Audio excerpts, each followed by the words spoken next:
Mas lá no outro lugar você perde. Então, é porque aqui mesmo que eu não entro, daí na semana a Marcela coloca, né, que eu já tinha falado para ela, que eu só ia participar, porque a yoga é de 10 horas, menina, de domingo, não pode faltar, né? Então dá uns 15 minutos, eu saio daqui e vou voando.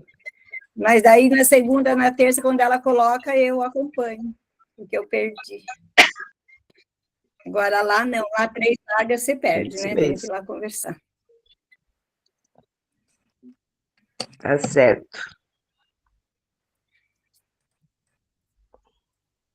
Olá, bom dia, Vera.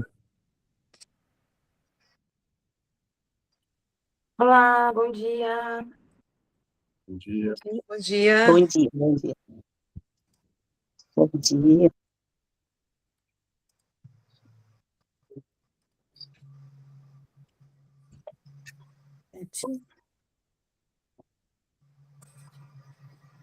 Bom, acho que a gente podemos começar e depois, conforme for chegando mais gente, eu vou adicionando aqui. Ok? Vocês estão me ouvindo bem? Ok. Sim. Bom, então vamos relaxar nossos corpos, acalmar nossos corações, nossos pensamentos, e elevar juntos nossos pensamentos ao alto, nos encontrar com o nosso Mestre Jesus, se faz presente, pois ele nos disse que onde 2 ou mais se reunissem em seu nome, lá ele estaria. Mestre querido, estamos aqui unidos mais uma vez para estudo da doutrina espírita, essa doutrina consoladora, essa doutrina esclarecedora. Pedimos, mestre, que abençoe a todos aqui presentes neste dia, nos inspire, nos faça aumentar a nossa percepção, a nossa compreensão de onde viemos, para onde estamos indo. Pedimos, mestre, que abençoe e nos esclareça. Que assim seja, graças a Deus. Bom, pessoal, conforme a gente tinha falado no nosso último encontro, a gente vai estudar a segunda parte do capítulo Uranografia Geral, hoje é o capítulo 6 do livro da Gênese. Deixa eu assistir, até que chegou mais gente aqui. E, bom, retomando só uma pequena recordação do que nós conversamos no nosso último encontro, nós falamos, então, sobre a questão do espaço e do tempo, né? A questão da matéria, o que vem a ser a matéria. Então, foi explicado lá que a matéria, toda a matéria que existe, ela vem de um mesmo princípio, né? Matéria criada por Deus, e que ela vai de alguma forma se modificando, ela vai se aperfeiçoando de acordo com as necessidades da época e do mundo em que ela está sendo criada, né? Então tudo vem, na verdade, de uma mesma matéria cósmica primitiva, que é chamada, que é a geradora do mundo e dos seres, e essa matéria, ela é sujeita em qualquer mundo, em qualquer época, digamos, ela é regida pelas mesmas leis, né? Que são as próprias leis de Deus. Deus, ele não se contradiz. Então, existe toda uma harmonia no universo, porque tudo o que existe, seja no campo macro, né? Então, quando a gente pensa em termos de universo, ou quando a gente pensa também em termos micro, né? Em termos de átomos, tudo isso é regido por uma mesma lei e é formado também por uma mesma matéria. Então, a matéria que reveste aqui o nosso corpo hoje é a mesma matéria que foi criada por Deus lá no início da criação, só que ela é, logicamente, trabalhada ao longo dos tempos e aprimorada para a necessidade do mundo em que nós estamos vivendo atualmente, né? Outro ponto que foi falado é que a criação Deus, ele nunca deixa de criar, né? Então, no item 14 desse livro, ele fala o seguinte, que existindo por sua natureza desde toda a eternidade, Deus criou desde toda a eternidade e não poderia ser de outro modo, visto que, por mais longínqua que seja a época a que recuemos pela imaginação, os supostos limites da criação, haverá sempre, além desse limite, uma eternidade durante a qual as divinas hipóstases, as volições infinitas, teriam permanecido sepultadas em muda letargia inativa e infecunda. Então, ele está querendo dizer o seguinte, que é como se a gente imaginar que existia um início ali da criação, é como se Deus tivesse toda uma eternidade anterior a isso, sem uma eternidade de ócio. Então, o que nos é ensinado aqui é que, de fato, Deus cria o tempo todo.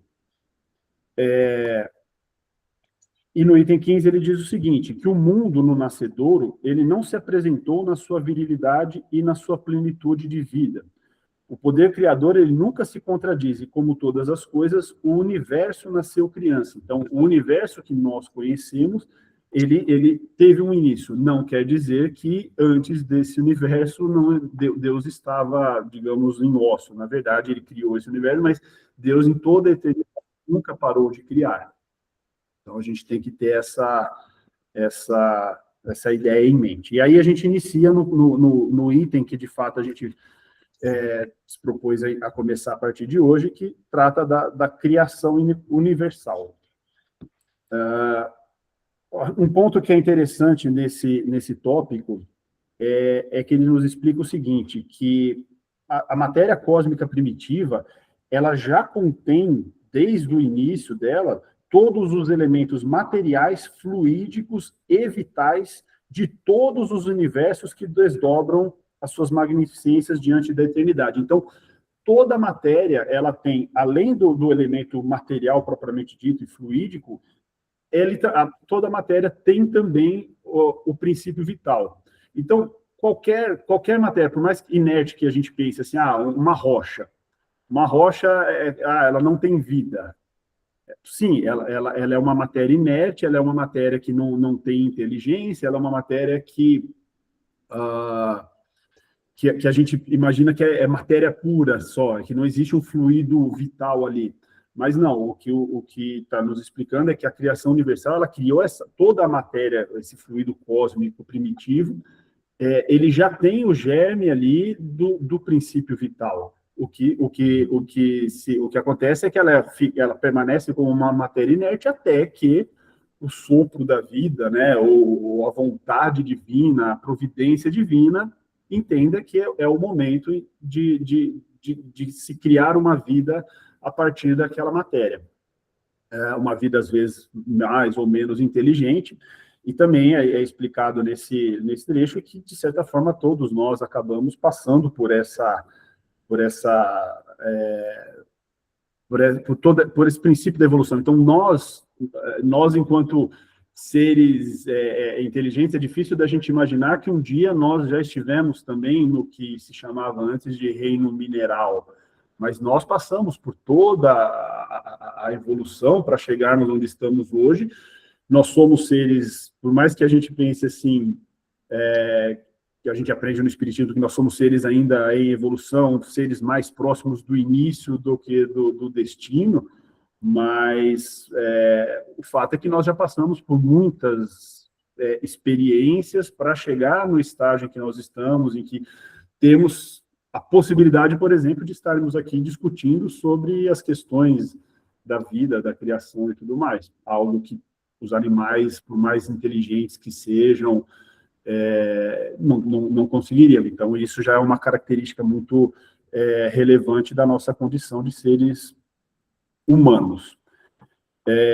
Então, ele fala o seguinte, no item 18, que o fluido, né, esse fluido o cósmico primitivo, ele penetra os corpos como um imenso oceano. É nele que reside o princípio vital que dá origem à vida dos seres e a perpetua em cada globo, conforme a sua condição, princípio que, em estado latente, se conserva adormecido onde a voz de um ser não o chama. Então, como eu falei, o sopro divino ainda ele está ali em estado latente, mas ainda não existiu a vontade divina de que aquele princípio se tornasse vida. Toda criação, toda criatura, mineral, vegetal, animal ou qualquer outra, visto que há muitos outros reinos naturais de cuja existência nem sequer suspeitais, sabe, em virtude desse princípio vital e universal, apropriar as condições de sua existência e de sua duração. As moléculas do mineral têm uma certa soma dessa vida, do mesmo modo que a semente do embrião, e se grupam, como no organismo, em figuras simétricas que constituem os indivíduos. É muito importante nos convencermos da noção de que a matéria cósmica primitiva se achava revestida não só das leis que asseguram a estabilidade dos mundos, como também do princípio vital e universal que forma gerações espontâneas em cada mundo, à medida que se apresentam as condições da existência sucessiva dos seres e quando soa a hora do aparecimento dos filhos da vida durante o período criador.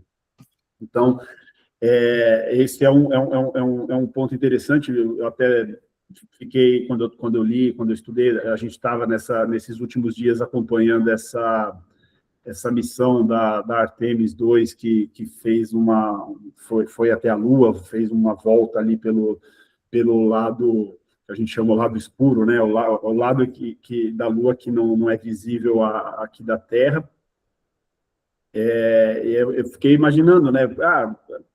A NASA ela justifica de que é muito importante a gente conhecer ali o que é a Lua. A gente está aqui do lado e a gente não conhece tão bem. O que existe ali do outro lado da Lua. Então, essa foi realmente uma missão de pesquisa, né, de desbravamento, de descobrimento. E a gente pensa, a Lua ali é uma matéria inerte. Não, ali existe princípio vital e pode ser, inclusive, que exista vida ali, numa forma, num reino, como ele diz aqui. A gente trabalhava com os 3 reinos, hoje a gente já trabalha com mais, mas numa forma que a gente desconhece aqui da Terra. Isso daí parece utópico? Sim, mas quando a partir do momento que nós somos espíritas, que nós entendemos o espírito e que nós sabemos que nesse momento, no ambiente de vocês, aí, assim como no ambiente que eu estou, existem seres aqui que eu não enxergo, que eu não vejo, que eu não escuto, mas que eles estão aqui. Quem me garante que ali na Lua não está totalmente povoado, só que os nossos sentidos não enxergam, não alcançam essa visão. Então, nesse capítulo aqui, nesse trecho do livro, da questão da criação universal, ele ressalta muito isso, e que nós temos que ter em mente que digamos assim, a vida, a forma da vida nos diversos mundos, ela difere, e o que a gente conhece aqui da Terra é só um pedacinho muito pequeno das possibilidades que Deus tem, das possibilidades infinitas que Deus tem para se trabalhar dentro desse princípio cósmico primitivo, né?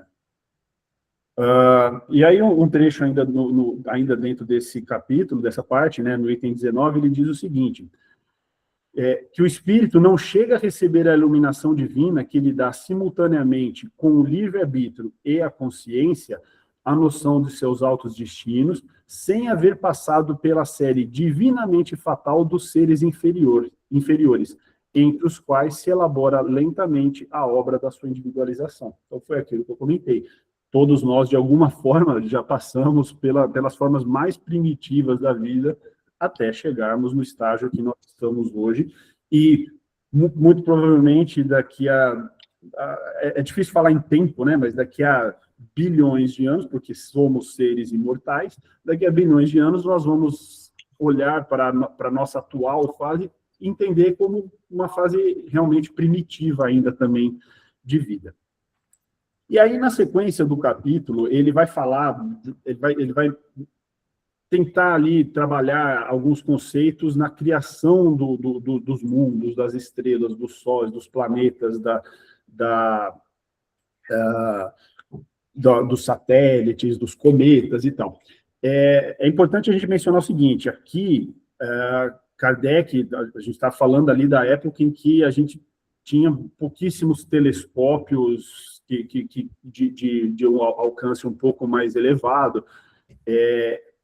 Então, assim, a ideia que é trazida aqui no livro ainda era uma ideia um pouco elementar, perto do que a gente tem na ciência, do conhecimento hoje. Não é que exista qualquer contradição entre o que está dito aqui, mas e o que a ciência já descobriu, mas, como eu disse, é uma questão mais elementar, mas ainda assim, pelo menos para mim, que não tem um estudo específico nessa parte de astronomia, eu acho muito denso e muito difícil de compreender.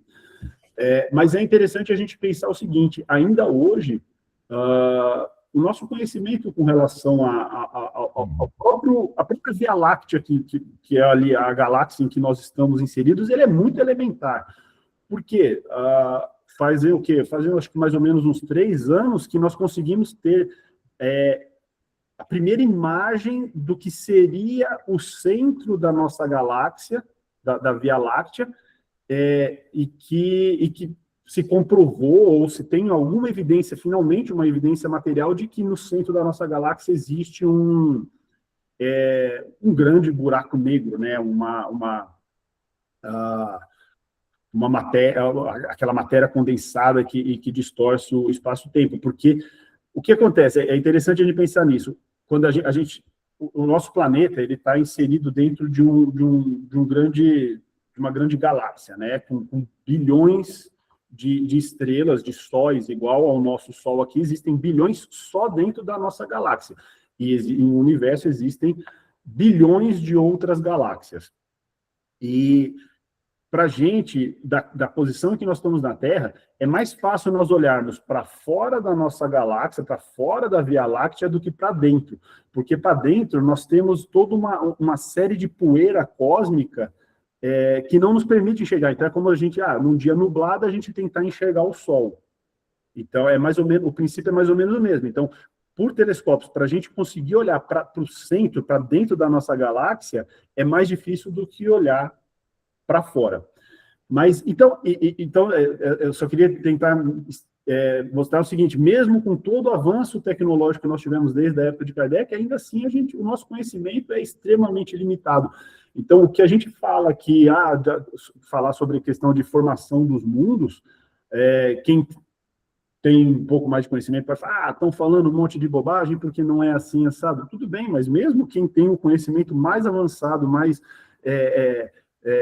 atualizado para a nossa época, ainda assim tem que ter a plena consciência de que o nosso conhecimento enquanto humanidade ainda é extremamente limitado. A gente não consegue enxergar muita coisa. Agora, começou agora. É 9h20. Acho que a Jurema está com o áudio ligado aqui depois. Desativar. Bom, então ele inicia falando da questão dos sóis e dos planetas, né? E aí qual é o princípio? Inicialmente, então, a gente tem uma nuvem de poeira, como se fosse poeira de matéria, né? E essa matéria que a gente chama de nebulosa, né? Essa nebulosa ela começa de alguma forma a se agregar no espaço, né? Por força de atração gravitacional, como a gente falou, tudo é regido pela mesma lei, então, seja os nossos átomos, seja os grandes astros, tudo é regido pela mesma lei. Eles começam a se agregar e a formar achatar ali o espaço-tempo, a formar uma matéria mais condensada, e a partir dali ele inicia um processo de revolução, né? Então começa a entrar num modelo espiral. Inclusive a nossa galáxia, ela é uma galáxia em forma de espiral, então quando a gente vê aquelas imagens lindas, parece um redemoinho com vários planetas em volta, a nossa galáxia, ela é uma galáxia que foi criada dessa forma. Então, ali naquele centro, a gente acaba formando um buraco negro, onde toda a matéria ela fica extremamente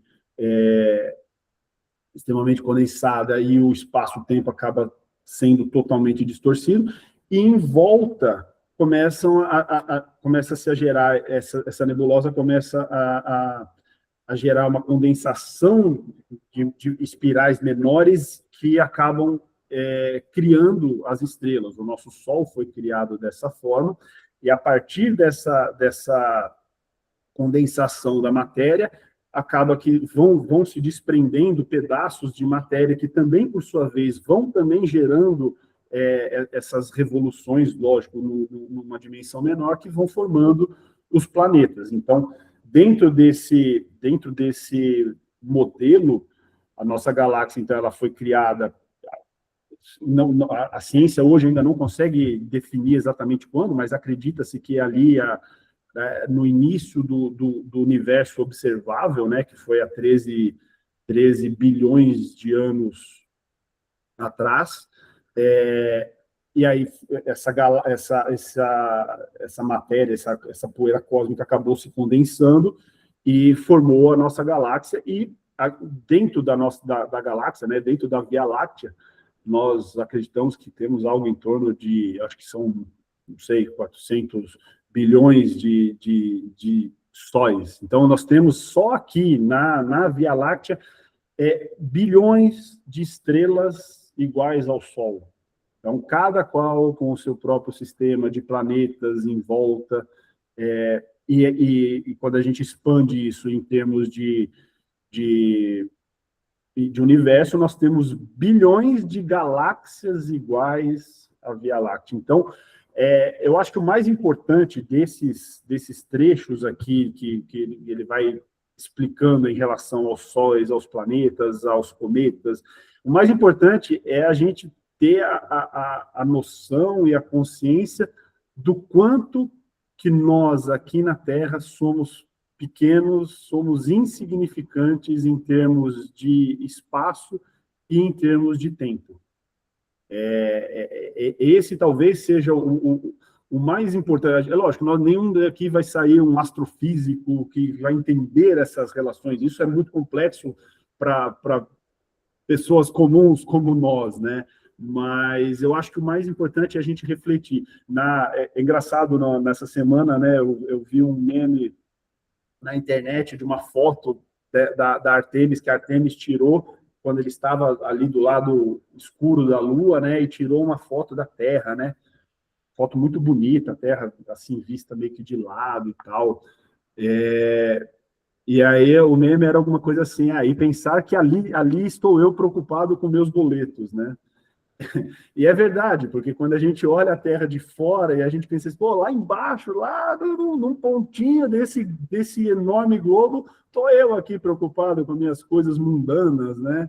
O que é isso para o universo, né? Então, quando a gente expande, quando a gente olha para toda essa criação, e a gente vai vendo que, de fato, as coisas mundanas são tão pequenas, a nossa vida é algo extremamente valioso, mas, por outro lado, é algo tão pequeno perto de toda a criação. E Deus consegue amar a criação dele, cada átomo do nosso corpo foi criado por Deus, e Deus ama a criação dele incondicionalmente. Então, eu acho que é esse realmente o grande exercício desse livro, desse trecho do livro, né? Então, ele explica isso, né, que os sóis, né, os planetas, as estrelas, eles são formados praticamente sempre dessa forma. Os satélites, por sua vez, então, a Lua não é um satélite nosso. Aqui é interessante, ele ainda não existia uma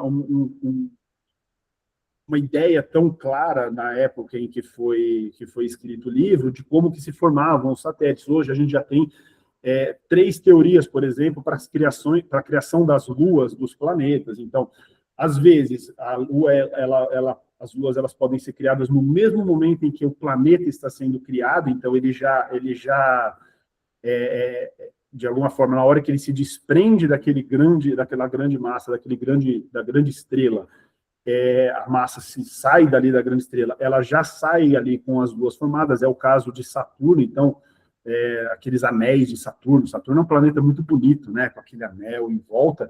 É o caso daquela matéria que está em volta ali. São satélites que foram criados no mesmo momento.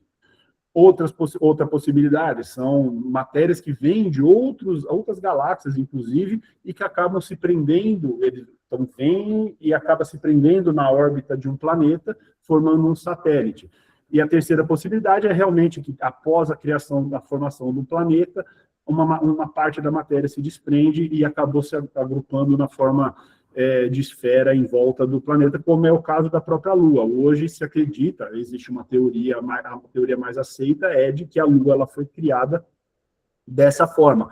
Uma grande colisão, um grande asteroide há bilhões de anos atrás acertou a Terra, desprendeu uma parte da matéria, jogou matéria que estava na Terra antes para o espaço, essa matéria se atraiu e acabou formando a Lua. Então, o entendimento que se tem hoje, e que pode vir a ser repensado, porque, como eu falei, o nosso conhecimento ainda assim ele é muito limitado, ele acabou formando a Lua na forma como nós conhecemos hoje, né?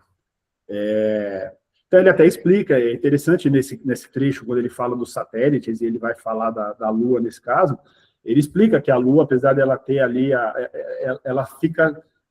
A forma como a Lua é formada, a forma da densidade, ela não é exatamente igual à Terra, ele acaba ficando sempre com o mesmo lado virado para a Terra, a atração. Ela não é uma esfera exatamente, ela não vai fazer esse giro, essa translação. Então, por isso que a gente só enxerga sempre o mesmo lado da Lua. E aí a importância da missão que foi feita há poucos dias atrás, para poder conhecer, para poder estudar a parte oculta da Lua, né? Para quem gosta aí de Pink Floyd, né? É o lado negro da Lua, o Dark Side of the Moon. Então, é muito interessante. Fala também ele vem e fala um pouco sobre os cometas, né? A partir do item 28, e ele explica, na verdade, que os cometas são, ao contrário dos planetas que foram criados por Deus, com a intenção de habitação, com a intenção de servir de morada para os seres da criação. Os cometas, por sua vez, eles são matéria que vai viajando entre galáxias ou dentro de uma mesma galáxia, como seres errantes, né, digamos assim. Mas, como nada na criação quer dizer, como tudo na criação tem um propósito, certamente a existência dos cometas ele tem uma explicação, ela deve ter, só que nós ainda não conseguimos enxergar. Muito provavelmente pode servir como até transporte de vida entre planetas, né? A gente brincar lá, turma do balão mágico, né? Pegar carona na cauda do cometa, acho que foi na época que o cometa Halley passou e tal. Então, às vezes pode ser realmente o grande motivo, né? Para a existência aí desses cometas, né? Bom, e aí ele também fala sobre a questão das estrelas fixas. É interessante a gente discutir isso, porque ali existia esse conceito o que então seriam as estrelas fixas, aquelas estrelas que a gente enxerga e elas, de alguma forma, elas não se movem. Então, é como se fosse aquela abóboda que foi a primeira ideia do homem enquanto criação do universo, achava que a Terra era o centro e existiam como se fossem luzes ali no céu, né? Então, essas estrelas fixas, elas têm... Hoje a gente já compreende que, na verdade, são outras galáxias, outros mundos, outros locais que são similares ao que nós temos aqui hoje, né? Então, eles falam, ele até explica, né, que o que é o chamado de estrelas fixas, elas não estariam imóveis na amplidão, né? Para nós chega uma luz como se fosse uma estrela fixa, mas aquilo ali é um mundo cheio de uma estrela cheia de planetas ao seu redor. Bom, quando ele chega, aí ele chega num ponto que ele vai explicar sobre os desertos do espaço, né? Isso é um conceito muito interessante, porque na época em si, a gente ainda não tinha, mal tinha conhecimento de muitas galáxias ao nosso redor. Hoje, com telescópios espaciais, né, igual o James Webb, né, então são telescópios que já são montados fora da atmosfera terrestre, então o campo de alcance da visão ali desses telescópios é muito maior do que os telescópios que estão situados na Terra, né? Esses telescópios, eles conseguem chegar, e aí o que a ciência acredita que seria o fim do universo, ele consegue chegar no universo observável algo em torno de 13 bilhões de anos-luz de distância aqui da Terra, né? Significa o quê? Que a luz que está chegando das estrelas, do mais distante que a gente consegue enxergar do universo, foi emitida há 13 bilhões de anos atrás e está percorrendo até chegar a nós. E aí, o ponto esse universo ele é muito grande e existe todo esse espaço, digamos assim, vazio à nossa volta, né? É interessante a gente pensar nisso, porque a gente enxerga como se fosse um espaço vazio, mas não existe nada inútil, digamos assim, não existe desperdício na criação, na obra, né? Quando a gente olha para o nosso próprio corpo, quando a gente observa, em vez de olhar para o macro, olhar para o micro, é interessante a gente pensar que o nosso átomo, cada átomo nosso, na verdade, ele também é formado por deserto de espaço, porque nós temos, cada átomo ele tem um núcleo e ele tem elétrons girando em volta, mas a massa, né, a área que é ocupada pelo núcleo e pelos elétrons, né, como se fossem satélites que giram ali em volta desse átomo, ela é muito pequena, então existe uma distância enorme entre os elétrons e o núcleo, e o que tem ali no meio é vazio. Então, eu lembro quando eu estudei isso a primeira vez, eu fiquei impressionado, porque é como se nós fôssemos muito mais formado de espaço vazio do que de matéria mesmo. Então, a gente olha para a nossa mão, nossa mão está aqui, é uma matéria preenchida, mas se você olhar com um telescópio na sua mão, o que existe é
Estão me vendo ainda? Estão me ouvindo?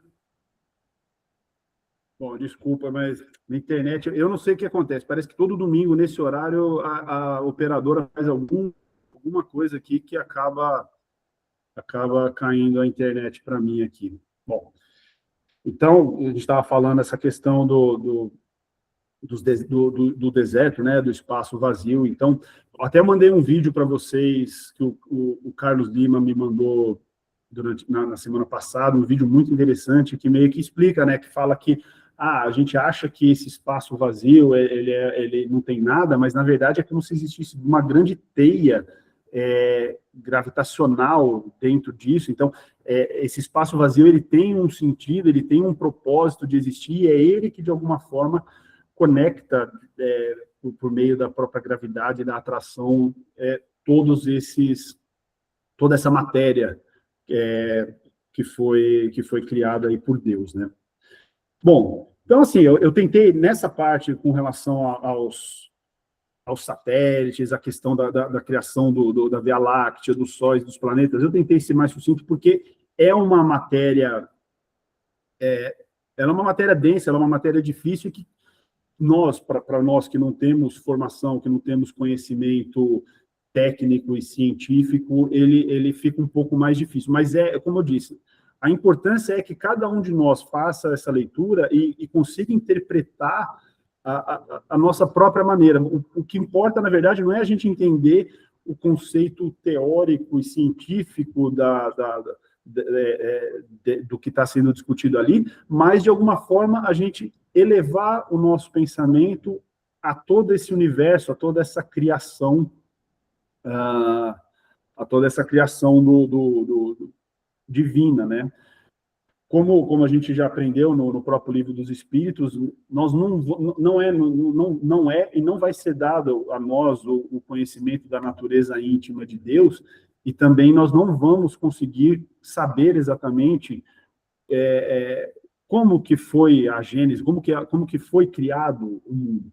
Mas olhar o universo, observar como ele funciona, observar o que nós somos dentro de toda essa grande criação, isso de alguma forma nos aproxima de Deus, nos faz compreender um pouco mais a Deus, e essa é a grande importância da gente fazer esse estudo. Então, como eu falei da questão do meme, né, quando a gente tem uma preocupação mundana aqui e tudo mais, a gente entra num desespero, eu perdi o emprego, como é que eu vou sobreviver, não sei o quê. Se a gente eleva o nosso pensamento e pensa assim, meu Deus, eu sou um grão de areia num universo gigantesco, num universo sem limites. O que é esse problema mundano que eu tenho aqui perto de tudo isso?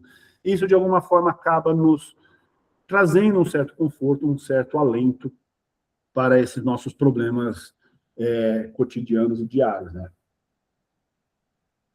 Bom, então, então, agora pulando já para o item 48, né, do capítulo, ele vai falar sobre a eterna sucessão dos mundos, né?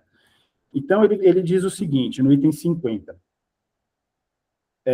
eis aqui um mundo que, desde o seu berço primitivo, percorreu toda a extensão dos anos que sua organização especial lhe permitia percorrer. Então, vamos pensar aqui, no nosso mundo. Então, a Terra, de alguma forma, em algum momento, se desprendeu ali do Sol, começou a orbitar, aí a matéria que estava aqui esfriou, existiram toda uma série de transformações químicas, em que, em algum momento, aí a Terra se tornou apta para a vida. Nós estamos aqui inseridos nesse momento, na vida. Vai chegar um momento, invariavelmente, seja pela nossa própria ação enquanto seres humanos, a gente acaba destruindo o planeta, ou seja, porque realmente chegou o momento em que o planeta vai deixar de ser apropriado para essa existência, ele acaba virando um planeta ali que, digamos assim, morreu. Então, foi o que ele falou. Tendo-se extinto o foco interior da sua existência, seus elementos próprios perderam a virtude inicial. Os fenômenos da natureza que reclamavam para se reproduzirem a presença e ação das forças conferidas a este mundo, já não podem reproduzir-se de agora em diante, porque a alavanca da atividade delas não mais dispõe do ponto de apoio que lhe dava sua força. Ora, será possível que essa Terra, extinta e sem vida, vai continuar a gravitar nos espaços celestes sem uma finalidade, e passar como cinza inútil pelo turbilhão dos céus? Será possível que permaneça inscrita no livro da vida universal quando não passa de letra morta e vazia de sentido? Não. As mesmas leis que a elevaram acima do caos tenebroso e que a gratificaram com os esplendores da vida, as mesmas forças que a governaram durante os séculos da sua adolescência, que lhe firmaram os primeiros passos na existência e que conduziram à idade madura e à velhice, vão também presidir à desagregação de seus elementos constitutivos, a fim de os restituir ao laboratório em que a potência criadora aure incessantemente as condições da estabilidade geral. Noutras regiões, pulando um pouco, noutras regiões, ela renovará outras criações de natureza diferente. E, lá onde os sistemas de mundo se desvanecerem, em breve renascerá outro jardim de flores mais brilhantes e mais perfumadas. É quase um poema, né? Mas é interessante a gente pensar nisso. Então, do mesmo modo que existe uma força criadora que gerou o mundo, o planeta aqui que nós vivemos, e que gerou que permitiu a vida aqui, essa mesma força, ela também é parte da lei de destruição, nós aprendemos no livro dos Espíritos. A lei de destruição, ela é parte da lei divina também. Então, ao mesmo tempo que se cria, também vai chegar o momento em que toda essa matéria vai ter que ser destruída para que seja recomposta em novos mundos. Então, o que a gente já percebe, por exemplo, a nossa Via Láctea, ela está se aproximando de outra galáxia, que acho que é Andrômeda, se não me engano. Isso a gente está falando em uma escala de bilhões de anos, nem nós e provavelmente nenhum outro ser humano vai conseguir ver isso, mas essas galáxias elas estão se aproximando, então nesse momento vai haver uma grande fusão. Pode acontecer nessa fusão, de repente, o Sol com outro Sol acabar se fundindo, virar uma supernova, essa supernova vira uma explosão cósmica que gera diversos novos sóis e que vão gerar diversos novos planetas, e em algum momento, essa mesma matéria que hoje compõe aqui o nosso planeta, ele vai um dia compor um planeta futuro com outros habitantes, com outras pessoas, talvez, inclusive, pode ser que sejamos nós mesmos, mas tudo isso dentro de uma dimensão de eternidade que, para nós, é até difícil da gente pensar quando a gente pensa na nossa vida aqui de 100 anos, máximo, ali, um pouco mais, um pouco menos. Isso daí não é nada perto da eternidade, né? Então, aí ele vem... Continuando aqui, ele fala assim, no item 52. Logo, reconheçamos aqui que como nos nossos outros estudos, que a Terra e o homem nada são em confronto com o que existe e que as mais colossais operações do nosso pensamento ainda se estendem apenas sobre um campo imperceptível diante da imensidade e da eternidade de um universo que nunca terá fim. Eu acho que esse é o exercício que a gente tem que fazer, que de vez em quando a gente tem que tentar sempre lembrar de toda essa questão da eternidade. A gente tem que exercitar a nossa cabeça sempre que a gente puder para a eternidade, para a infinitude de Deus, né? E aí, trazendo já para a questão moral de todo esse estudo, porque o que importa para a gente no Espiritismo é aquilo que pode nos melhorar efetivamente. Ele explica aqui no capítulo da vida universal, ele diz o seguinte, no item 56, ele fala, 55, de fato, a inteligência humana encontra dificuldade em considerar esses globos radiosos que cintilam na amplidão como simples massas de matéria inerte e sem vida.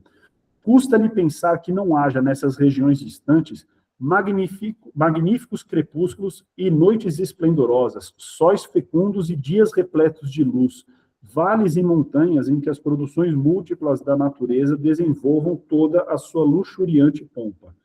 Custa-lhe imaginar que o espetáculo divino em que a alma pode retemperar-se como em sua própria vida seja carente da existência e de qualquer ser pensante que o possa conhecer. Mas a essa ideia eminentemente justa da criação é preciso acrescentar a da humanidade solidária, e é nisso que consiste o mistério da eternidade futura. Uma mesma família humana foi criada na universalidade dos mundos, e os laços de fraternidade que ainda não sabeis apreciar foram dados a esse mundo. Se esses astros não se harmonizam em seus vastos sistemas, são habitados por inteligência, se esses astros que se harmonizam em seus vastos sistemas são habitados por inteligência, não o são por seres desconhecidos uns dos outros, mas, ao contrário, por seres que trazem marcados na fronte o mesmo destino, que hão de se encontrar temporariamente segundo as suas funções de vida, e encontrar de novo segundo as mútuas simpatias. É interessante ele pensar, quando a gente pensa, existe vida em outros planetas, né? Porque se nós estamos falando de bilhões de sóis, só aqui, só aqui dentro da Via Láctea, e a gente está falando de bilhões de galáxias iguais à Via Láctea, é evidente que existem vidas em outros planetas. Mas a gente sempre pensa assim, são eles e nós, né? São os ETs, né? São os extraterrestres, aqueles que não como se fossem diferentes. E o que ele está trazendo aqui, não. Somos todos seres da mesma criação, e a fraternidade que Jesus nos pede aqui na Terra, a gente tem que imaginar isso com relação a toda a criação. Então, tem que existir fraternidade, tanto aqui na Terra, com relação às outras formas de vida, animais e plantas, nós temos que ter harmonia, nós temos que ter fraternidade com toda a criação aqui da Terra, mas nós temos que ter fraternidade também e essa sensação de pertencimento a uma mesma família com relação a tudo o que existe, toda a vida que existe no universo. E aí ele vai terminar o capítulo falando sobre a questão da diversidade dos mundos, né? E no item 59 ele fala: é belo, sem dúvida, haver reconhecido quão ínfima é a Terra e medíocre a sua importância na hierarquia dos mundos. É belo haver abatido a presunção humana que nos é tão cara e nos termos humilhado ante a grandeza absoluta. Entretanto, ainda será mais belo que o interpretemos em sentido moral o espetáculo de que fomos testemunhas. Quero falar do poder infinito da natureza e da ideia de que devemos fazer do seu modo de ação nos diversos domínios do vasto universo. Acostumados como estamos a julgar as coisas pela nossa pobre e insignificante habitação, imaginamos que a natureza não pode ou não deve ou não teve de agir sobre os outros mundos, senão de acordo com as regras que conhecemos na Terra. Ora, é justamente nesse ponto que devemos reformar a nossa maneira de ver. Lançai por um instante o olhar sobre uma região qualquer do vosso globo e sobre uma das produções de vossa natureza. Não reconheceis aí o selo de uma variedade infinita e a prova de uma atividade sem par? Não vedes na asa de um passarinho das Canárias, na pétala de um botão de rosa entreaberto, a prestigiosa fecundidade dessa bela natureza? Que os vossos estudos possam ser aplicados aos seres que adejam nos ares, que desçam até a violeta dos prados, mergulhem nas profundezas do oceano, e em tudo e por toda parte lereis esta verdade universal. A natureza onipotente age conforme os lugares, os tempos e as circunstâncias. Ela é una em harmonia geral, porém múltipla em suas produções. Então, o que ele está querendo nos dizer é o seguinte: não adianta a gente querer olhar para o universo, olhar com os nossos olhos aqui da Terra, com a nossa vivência, com a nossa experiência da Terra. Como eu falei, nós somos espíritas e por sermos espíritas, nós cremos, nós temos a certeza, na verdade, da existência de seres incorpóreos ao nosso redor, neste momento, inclusive. Então, nós, como espíritos, talvez já tenhamos um pouco mais dessa habilidade de imaginar que a vida em outros planetas, em outros locais, ela vai acontecer de uma forma diferente, com com mecanismos diferentes, apesar de estarmos todos vinculados à mesma matéria cósmica primitiva. Então, no item 61, ele vai dizer o seguinte: não vejais, pois, em torno de cada um dos sóis do espaço, apenas sistemas planetários semelhantes ao vosso. Não vejais nesses planetas desconhecidos apenas 3 reinos da natureza que brilham ao vosso derredor. Pensai, ao contrário, que, assim como nenhum rosto de homem se assemelha a outro rosto em todo o gênero humano, também uma diversidade prodigiosa, inimaginável, se acha espalhadas pelas moradas eternas que flutuam no seio dos espaços. Bom, acho que era isso que eu particularmente consegui extrair desse capítulo. É um capítulo muito denso, mas é muito interessante quando a gente começa a refletir sobre isso. E como eu falei, eu acho que é algo que a gente tem como trazer realmente para o nosso cotidiano. Sempre, é como a gente fala, a hora que a gente chega num problema, a hora que a gente chega é algo que a gente pensa que não tem solução, a hora que a gente sente a dor, a hora que a gente sente sofrimento, a gente tem que elevar o nosso pensamento a Deus.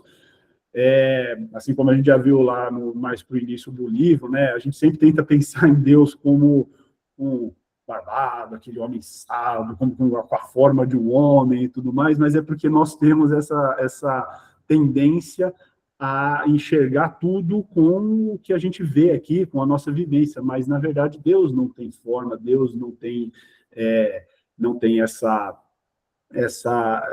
forma de humano, da mesma forma como a vida em outros locais não necessariamente vai seguir a mesma lógica ou a mesma forma que nós temos aqui na Terra. Na verdade, aqui é um ponto minúsculo, praticamente insignificante dentro de toda a diversidade que nós temos no universo. E é isso, eu abro aí a oportunidade para quem quiser fazer algum comentário em relação ao que leu, se tiver alguma observação, fiquem à vontade.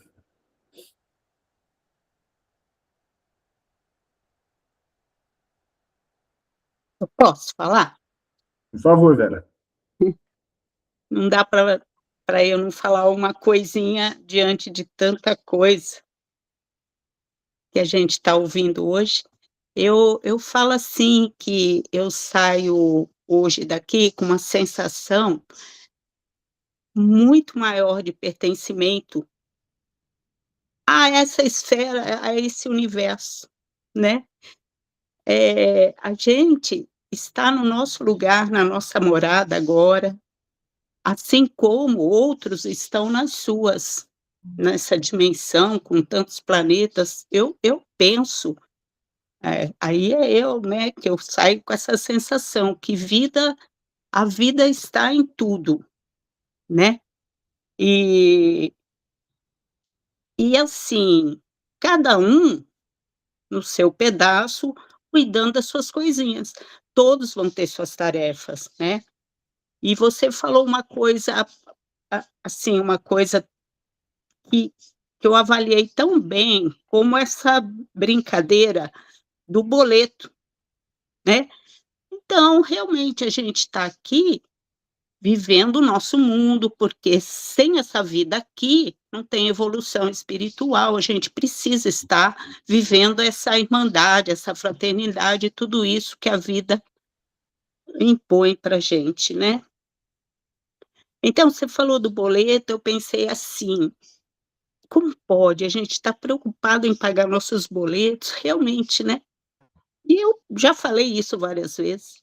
Porém, se a gente pensar, isso é de uma qualidade moral tão grande, porque a gente está preocupado de honrar nosso compromisso, de pagar nossas dívidas, de cumprir nosso compromisso com os nossos credores, e isso é uma qualidade moral muito grande, né? Que a gente pode simplesmente não estar preocupado com boleto nenhum e dar calote em todo mundo, pegar o dinheiro e ir embora, né? Então, eu achei isso assim, um exemplo que me trouxe o outro lado dessa questão que a gente julga tão pequena, mas cada um, na sua morada, tem suas tarefas, talvez isso vá mudar de vida em vida, cada um vai viver uma experiência hoje aqui, outro E assim, e lembrando a importância, que a gente fala assim, que importância tem nosso comentário hoje aqui? Ele tem muita importância, essa aula, por quê? Isso existe. Ele tem ela tem uma função no universo. Isso está acontecendo, o que a gente está falando. E isso, muita gente lá em Saturno, ou deve estar pensando nas coisas deles também, né? Então, isso é de um valor muito grande. Eu lembrei das formiguinhas, né? Para que tudo aquilo que elas fazem, aquela engenharia, aquela coisa que a gente pensa, é só pisar, acabar com o formigueiro, você não dá valor para aquela vida. E ali contém muita coisa que, né? Mas, enfim, é, é isso. Eu saio com uma sensação de pertencimento a esse universo, isso a gente tem que valorizar. Estamos aqui, estamos vivendo, estamos tendo algum serventia, aprendizado, né? Então, Estevão, é brilhante tudo isso, sabe? E falar desse universo tão grande, e tudo que a gente tem aqui em volta está sendo descoberto, e o lado espiritual que não se enxerga, mas existe matéria nisso tudo, e a ciência, até onde ela pode descobrir partículas de, de materialidade, vai chegar uma hora que vai, né? Mas isso não importa para a nossa conduta. Nossa conduta é em cima, independente de saber o princípio que Deus trouxe, a gente tem uma função já, uma tarefa definida, né? Com É certeza. isso.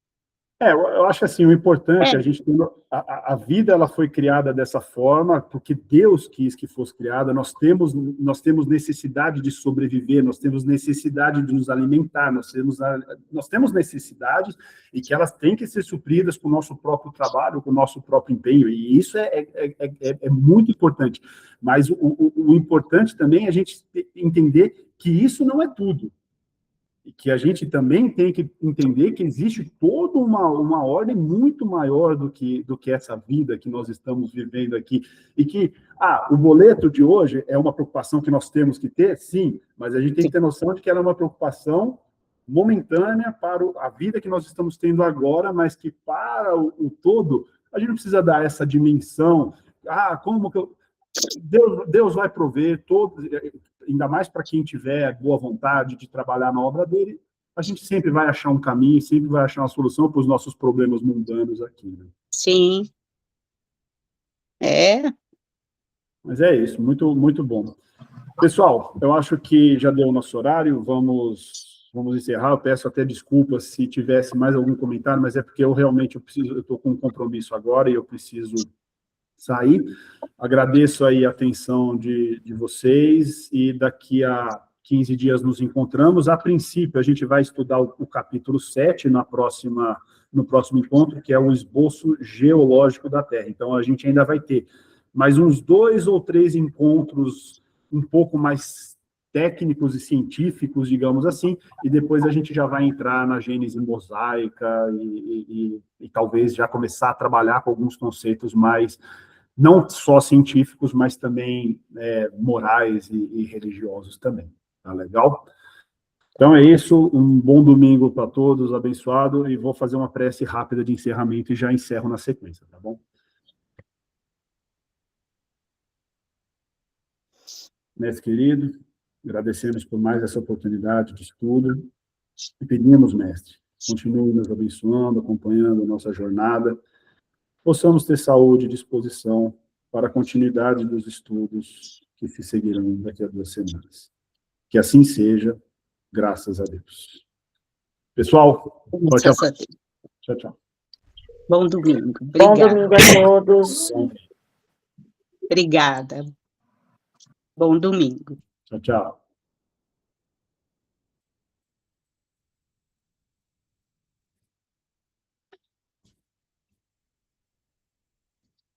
Filho.